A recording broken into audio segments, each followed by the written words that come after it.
El grito de Miguel rasgó la noche como un cuchillo oxidado. Eres un traidor, joder. Mi propio padre. Mi corazón se detuvo en seco, y el vaso de vino que sostenía se estrelló contra el suelo de baldosas rojas, salpicando mis pies descalzos con un rojo que parecía sangre. En ese instante, el mundo de Ciudad Real, con sus plazas sombreadas y sus secretos enterrados bajo la tierra seca de la Mancha, se derrumbó sobre mí. Y supe que el amor que había florecido en las sombras de esa casa colonial era un veneno que nos mataría a todos. Me llamo Javier, y todo empezó en una de esas tardes de verano en Ciudad Real donde el calor se pega a la piel como un amante posesivo. Tenía 24 años, recién llegado de Madrid para visitar a Miguel, mi amigo de la infancia, aquel con quien había compartido confidencias robadas en los bancos del instituto y noches de juerga en las bodegas de Valdepeñas. Miguel era el tipo de chico que iluminaba cualquier habitación, alto, con el pelo negro revuelto como las viñas después de la tormenta, y una risa que hacía eco en las calles empedradas. Yo, en cambio, era el callado, el que observaba desde las sombras, ocultando mi verdad más profunda como un hereje en la España de antaño. Llegué a su casa un viernes por la tarde, con la mochila al hombro y el sol cayendo a plomo sobre el patio interior. La casa de los Ruiz era una reliquia del siglo XVIII, con paredes encaladas que olían a jazmín y a historia, en el corazón del barrio de Santa María del Prado. Miguel me abrió la puerta con un abrazo que me dejó sin aliento, su cuerpo cálido contra el mío, y por un segundo, solo un segundo, me permití imaginar que era más que amistad. Javi, cabrón. Has tardado una eternidad, exclamó, arrastrándome adentro mientras su madre, doña Carmen, nos servía gazpacho frío en la cocina de azulejos verdes. Pero fue entonces cuando lo vi por primera vez, de verdad. Alberto, el padre de Miguel, estaba de pie junto a la ventana, con una copa de vino tinto en la mano, su silueta recortada contra la luz dorada. Tenía 52 años, pero el tiempo lo había esculpido como a un dios manchego, hombros anchos de años trabajando en la finca familiar de olivos, manos callosas que hablaban de tierra y sudor, y unos ojos oscuros que parecían haber visto tormentas que ningún mapa marca. Viudo desde que Carmen, no, espera, doña Carmen era su segunda esposa, la primera había muerto joven, dejando un vacío que nadie mencionaba. Me saludó con un apretón de manos firme, su voz grave como el tañido de las campanas de la catedral. Bienvenido, Javier. Miguel habla mucho de ti. Quédate todo el tiempo que quieras. Esa noche cenamos en el comedor, con la mesa larga cubierta de jamón ibérico, queso manchego y pan crujiente. Miguel charlaba sin parar sobre su nuevo trabajo en la cooperativa agrícola, sobre las fiestas de la vendimia que se avecinaban, y yo asentía, riendo cuando tocaba, pero mis ojos se desviaban una y otra vez hacia Alberto. Él comía en silencio, observando, y en un momento sus miradas se cruzaron con las mías. Fue como un rayo, una chispa de reconocimiento, de algo prohibido que flotaba en el aire cargado de humo de cigarrillos y recuerdos. ¿Y tú, Javier?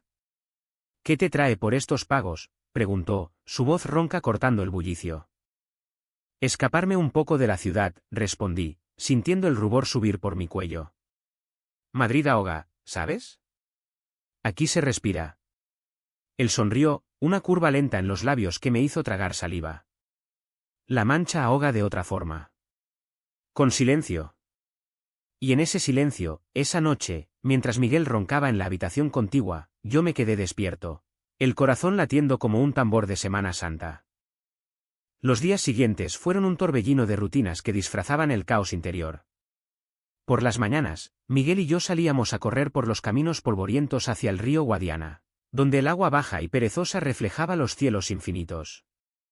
Hablábamos de todo, de chicas que él había dejado atrás, de mis vagas citas en bares de Chueca que yo esquivaba con mentiras piadosas. Eres un monje, Javi, bromeaba él, dándome un codazo. Algún día te pillaré con una manchega de ojos verdes. Yo reía, pero el peso de mi secreto me aplastaba como las piedras de los olivares. Alberto, en cambio, era el ancla invisible. Trabajaba en la finca de sol a sol, pero al atardecer regresaba y se sentaba en el porche con un libro de Lorca o un vaso de brandy, invitándome a unirme con un gesto casual. Siéntate, chico. Cuéntame de Madrid. Y yo me sentaba, atraído como una polilla a la llama, hablando de arte, de literatura, de la libertad que se respiraba en la capital pero que aquí, en Ciudad Real, se sentía como un sueño lejano. Él escuchaba, asintiendo, y a veces sus dedos rozaban los míos al pasarme el vaso, un toque accidental que me quemaba la piel. Una noche, después de que Miguel se emborrachara en una taberna local y se quedara dormido en el sofá, Alberto y yo nos quedamos solos en la cocina. El reloj marcaba la 1, y el aire olía a tomillo seco. «No duermes», dijo él, sin mirarme, mientras lavaba los platos. «Ni tú», respondí, mi voz un susurro. Se giró entonces, secándose las manos en el delantal, y en sus ojos vi el abismo, el mismo hambre que yo llevaba años reprimiendo. «Hay cosas que no se dicen en esta casa, Javier. Cosas que se entierran con los muertos». No sé quién dio el primer paso. Tal vez fui yo, atraído por el calor de su cuerpo, o él, cansado de fingir. Nuestros labios se encontraron en un beso torpe, desesperado, contra la encimera de granito. Sus manos, ásperas como la tierra que araba, me sujetaron la cintura, y yo me perdí en él. En el sabor a vino y a tabaco, en la urgencia de un hombre que había vivido media vida en la negación. Fue rápido, furtivo, un roce que se convirtió en caricias robadas, en gemidos ahogados contra su cuello. «Esto es un error», murmuró él después, apartándose, pero sus ojos decían lo contrario. «Lo sé», respondí, el corazón en llamas. «Pero no puedo parar». Desde esa noche, el secreto se convirtió en nuestra sombra. Durante el día, fingíamos, yo charlaba con Miguel sobre fútbol. Alberto discutía el precio del aceite con los jornaleros. Pero en las pausas, en los rincones olvidados de la casa, el granero detrás de la finca, el sótano con sus botellas de vino polvorientas, nos encontrábamos. Eran momentos robados, intensos, donde el mundo se reducía a sus susurros en mi oído, a la forma en que su cuerpo se amoldaba al mío como si hubiéramos sido tallados de la misma arcilla manchega. «Eres lo que necesitaba», me confesó una vez, mientras yacíamos en la paja, el sol filtrándose por las rendijas. Pero Miguel. Dios, Miguel no lo entendería. Y ahí estaba el primer nudo, el conflicto que me roía por dentro. Miguel, mi amigo, el hermano que nunca tuve, ajeno a todo. ¿Cómo traicionarlo así? Cada beso con su padre era una puñalada a nuestra amistad, un secreto que crecía como maleza en los campos secos. Intenté alejarme, una mañana le dije a Alberto, deberíamos parar. Esto nos destruirá. Él me miró, herido, y respondió, la destrucción ya empezó hace años, Javier. Cuando enterré a mi mujer y con ella, a mí mismo. Me contó entonces su historia, en fragmentos, un amor juvenil en los años 70, un chico de la aldea que huyó tras un escándalo, la boda forzada para callar rumores, la viudez que lo dejó vacío. Soy un hombre de mentiras, dijo, y yo lo abracé, jurando que lo salvaría. Pero las mentiras tienen piernas cortas en un pueblo como Ciudad Real, donde las paredes oyen y los vecinos chismorrean en las plazas. Una tarde, mientras Miguel estaba en la cooperativa, Alberto y yo nos besamos en el patio, ajenos al mundo.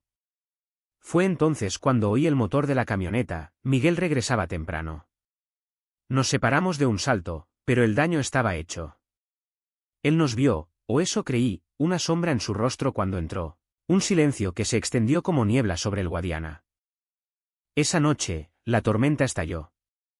Miguel me confrontó en su habitación, con los puños cerrados. ¿Qué coño pasa entre tú y mi padre? Lo vi, Javi. En el patio. Mi mundo se tambaleó.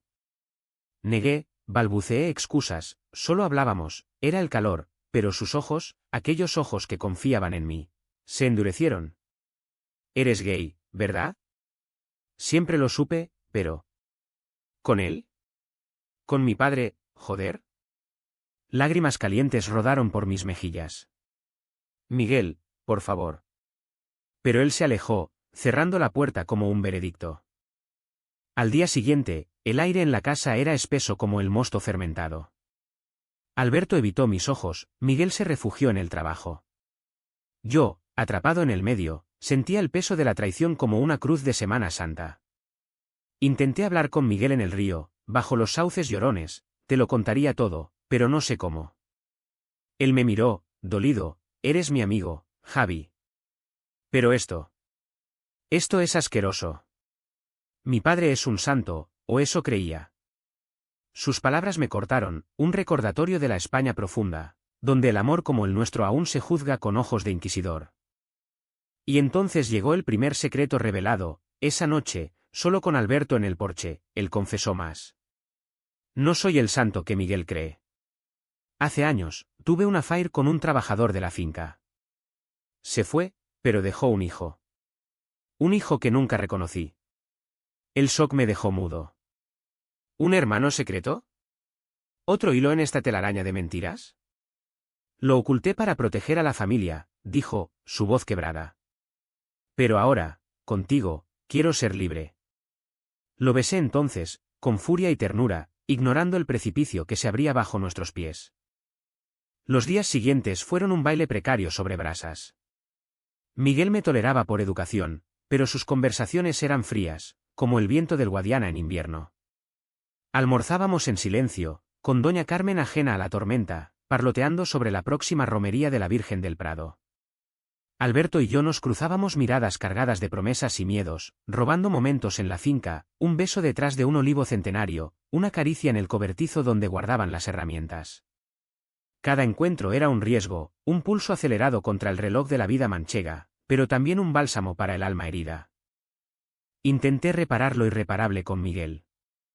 Una mañana, lo arrastré a la Plaza Mayor, bajo la sombra de la estatua de Felipe II, y le solté la verdad a medias: soy gay, Miguel. Siempre lo he sido. Pero lo de tu padre. Fue un error, un momento de debilidad. Él se rió, amargo, pateando una piedra suelta.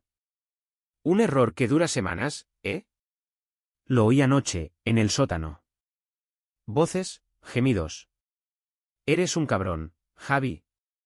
El reproche me dolió más que un latigazo. ¿Y si te digo que lo amo?, susurré, desafiante. Se paró en seco, el rostro pálido. ¿Amor? Eso es incesto emocional, joder. Mi padre es un hombre roto, no un juguete para tus fantasías urbanas. Sus palabras avivaron la ira en mí, una rabia que había reprimido desde la infancia, cuando en el instituto me llamaban maricón a susurros. No soy un juguete. Alberto me ve, me entiende. Tú nunca lo has hecho. La discusión escaló, atrayendo miradas de los abuelos en los bancos. Miguel me empujó, no fuerte, pero suficiente para que el mundo girara. Vete de mi casa. No quiero verte más.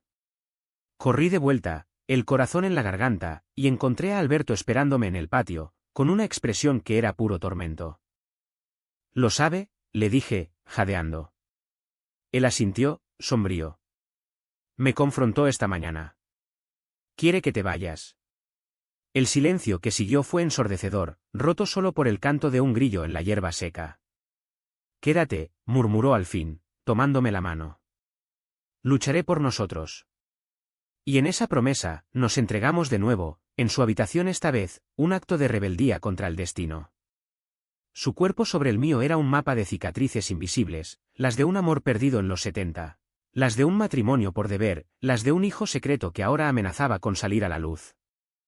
Al día siguiente, el conflicto se profundizó con una revelación que me dejó helado. Miguel irrumpió en la cocina mientras desayunábamos, blandiendo una carta amarillenta, arrugada como un secreto viejo. Explícame esto, padre, gritó, arrojándola sobre la mesa. Era una misiva de hacía 30 años, dirigida a Alberto de un tal Ramón, el amante juvenil. Te espero en Madrid. No puedo vivir sin ti. Doña Carmen palideció, pero fue Alberto quien se derrumbó, cubriéndose el rostro. Hijo, no es lo que piensas. Pero Miguel no escuchaba. Eres como él. Un pervertido que ha fingido toda la vida. Las palabras eran dagas, y vi en los ojos de Alberto el dolor de años acumulados. Intervine, furioso: basta, Miguel.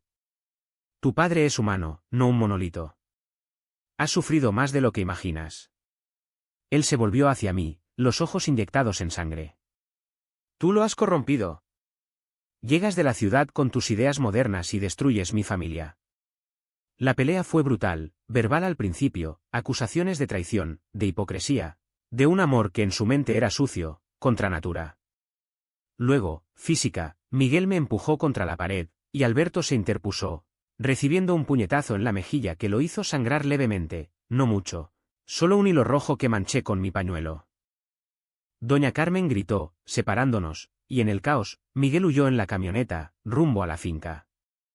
Quedamos solos, Alberto y yo, en una casa que ahora parecía una tumba. Lo curé en silencio, mis dedos temblando sobre su piel, y él me miró con una gratitud que partía el alma. Esto es mi culpa, dijo. El hijo secreto. Ramón se fue a Madrid, embarazado de mí, o eso creyó. Nunca lo supe hasta años después, cuando me escribió. Lo ignoré por vergüenza. El secreto era un monstruo, un medio hermano que Miguel acababa de descubrir en una caja vieja, y que ahora amenazaba con unirnos en la ruina o en la redención. Esa noche, bajo la luna llena que bañaba los campos de plata, salimos al río Guadiana. Caminamos en silencio, el agua susurrando secretos antiguos, y allí, en la orilla, nos confesamos todo. Te amo, Javier, dijo Alberto, su voz un río propio. Pero esto nos matará. Lo besé, con la desesperación de quien sabe que el amanecer trae tormentas. Entonces muramos juntos. Fue nuestro momento más puro, cuerpos entrelazados en la hierba, el cielo testigo de un amor que desafiaba tabúes manchegos, un romance que olía a tierra húmeda y a jazmín silvestre. Pero el amanecer trajo la traición. Miguel regresó con refuerzos, 2 primos suyos, hombres rudos de la aldea, y un cura local que sermoneó sobre pecados y familia. Expúlsenlo, gritó Miguel, señalándome. Alberto se plantó frente a mí, erguido como un olivo centenario. No. Javier se queda. Y tú, hijo, aprenderás a amar como yo no pude. El enfrentamiento fue épico, un torbellino de gritos en el patio, Miguel acusándonos de perversiones, los primos murmurando sobre esos maricones de ciudad, el cura citando la Biblia. Yo, al borde del colapso, grité mi verdad, esto es amor, no pecado. ¿Cuánto tiempo más vais a vivir en la oscuridad? La policía llegó, alertada por un vecino, y nos separaron. Miguel, con lágrimas de rabia, juró, os destruiré. A los 2. Y en ese instante, el alto trago se cernió, el secreto del hijo bastardo salió a la luz plena, revelado por Miguel en su furia, y la prensa local, siempre ávida de escándalos en la quietud de Ciudad Real, comenzó a husmear. El escándalo se extendió como el fuego en los rastrojos secos de la Mancha. Al día siguiente, el periódico local, La Tribuna de Ciudad Real, publicaba un artículo velado. Drama familiar en Finca Ruiz, secretos del pasado salen a la luz. Miguel había hablado, derramando el veneno de su dolor en entrevistas anónimas, pintándonos como monstruos. El padre corrupto, el amigo traidor. Las llamadas no cesaban. Vecinos que antes nos saludaban con pan recién horneado ahora nos miraban de reojo en la plaza, susurrando, pecado y vergüenza. Doña Carmen, la pobre, se encerró en su habitación, rezando rosarios interminables. Su fe católica hecha trizas por la realidad. Alberto y yo nos refugiamos en la finca, lejos de las miradas.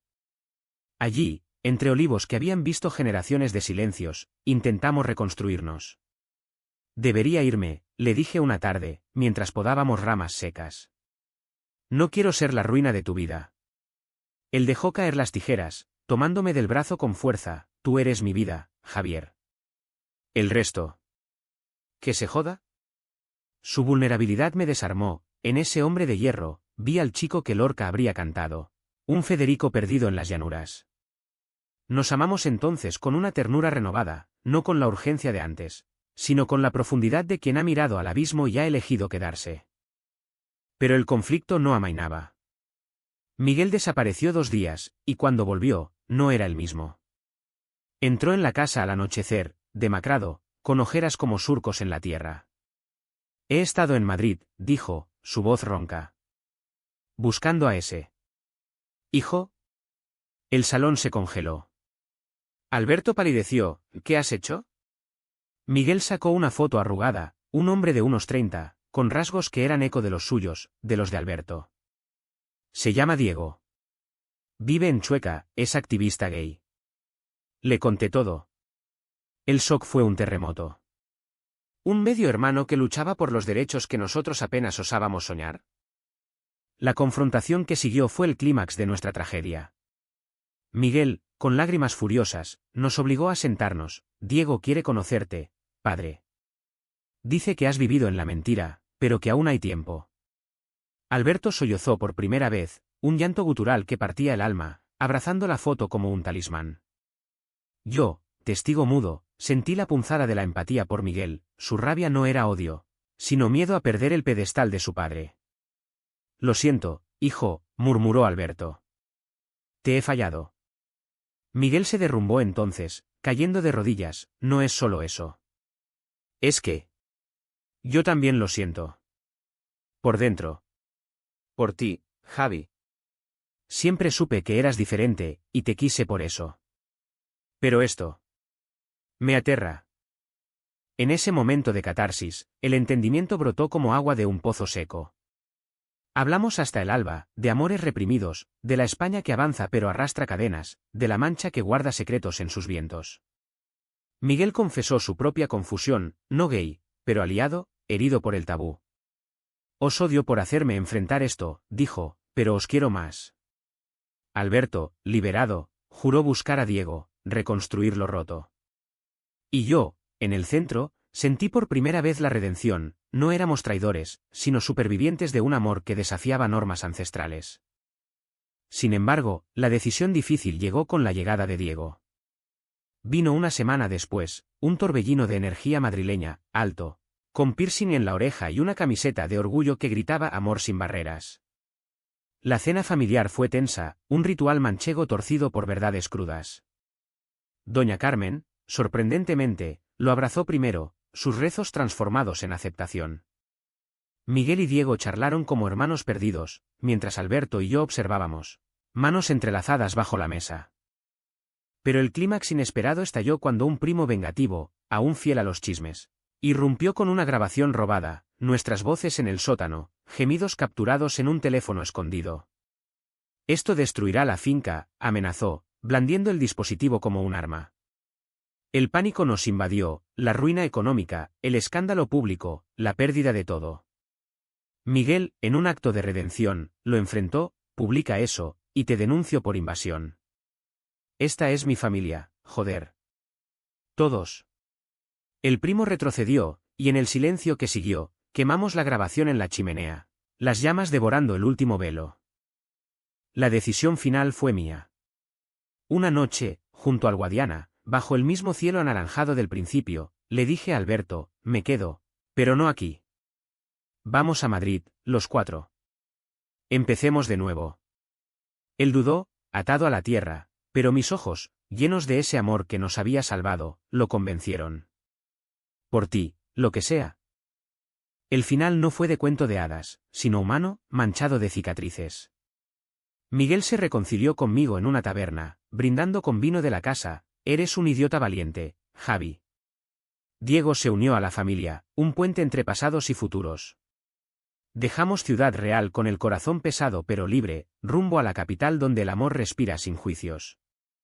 Alberto y yo caminamos de la mano por Gran Vía, anónimos en la multitud, sabiendo que el verdadero drama no era el nuestro, sino el silencio que habíamos roto. Hoy, años después, miro atrás y veo no traición, sino renacimiento. En la España de los olivos y las pasiones enterradas, encontramos luz. Y en cada atardecer sobre el Manzanares, recuerdo ese río Guadiana que nos vio nacer de nuevo, 2 hombres, un amor improbable, y una familia tejida con hilos de perdón.